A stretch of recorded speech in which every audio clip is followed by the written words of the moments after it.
The question is often asked, why do bad things happen to good people? The question, why do good things happen to bad people, is equally as valid. Let's talk about this for a minute. First, I'll go back to a personal story. I was about 12, 13. My very dear grandmother took ill, and she died within that year.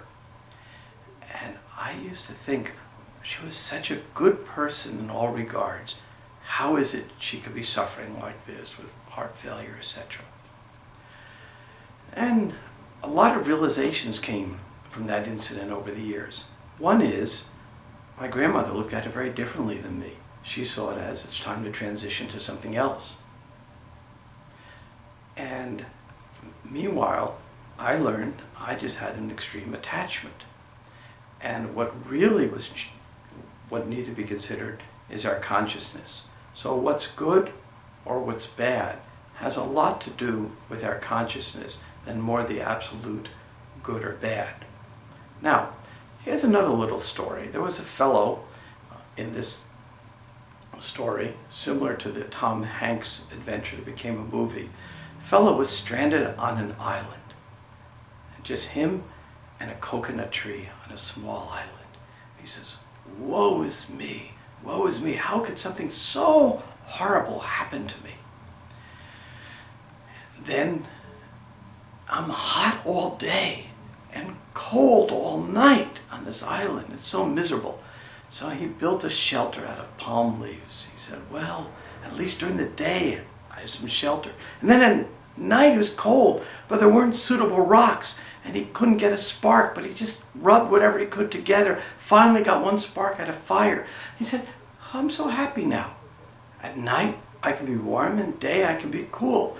And I have my coconuts. Now I'm happy on the island. Then the wind shifted direction, and the fire shifted and blew into the roof, and it all caught fire. And he goes, oh, now woe is me. Why is this happening to me?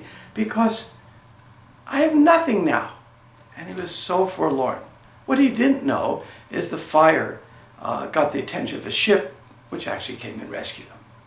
So, when we're looking at good things or bad things, it depends on our consciousness, and it has a very temporal aspect.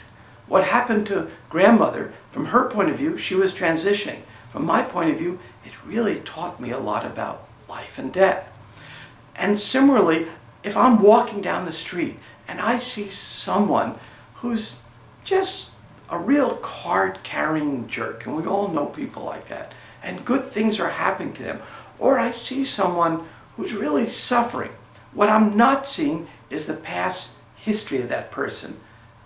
Or am I seeing what the future history might be? Because the person who's suffering may have a very good future, and the person who's being a jerk may be using up all of their good points. Just like I might have a big bank account, and eventually, if I squander it, then I have nothing. And if I scrimp and save, then I get a good bank account. This is called in different traditions by different names. In the Vedic tradition, it's called karma. So, the question comes, do we have free will or not? Because if we have free will, then we can take responsibility for ourselves. And if we don't have free will, it's a whole different discussion. So, we certainly do have some free will, because we can make certain choices. But once we make those choices, then our free will becomes limited. For example, if I get on an airplane to New York, once I make that choice, I am flying to New York. Now I can choose to change my seats, I can lean back, I can go to the bathroom, and I can get a pack of peanuts. But my choices are very limited because I'm going to New York. So we have certain free choices we can make. And once we make those choices, then we get a chain of events and a chain of reactions going on. So the question comes, how can we break that chain? And that's a topic for another video.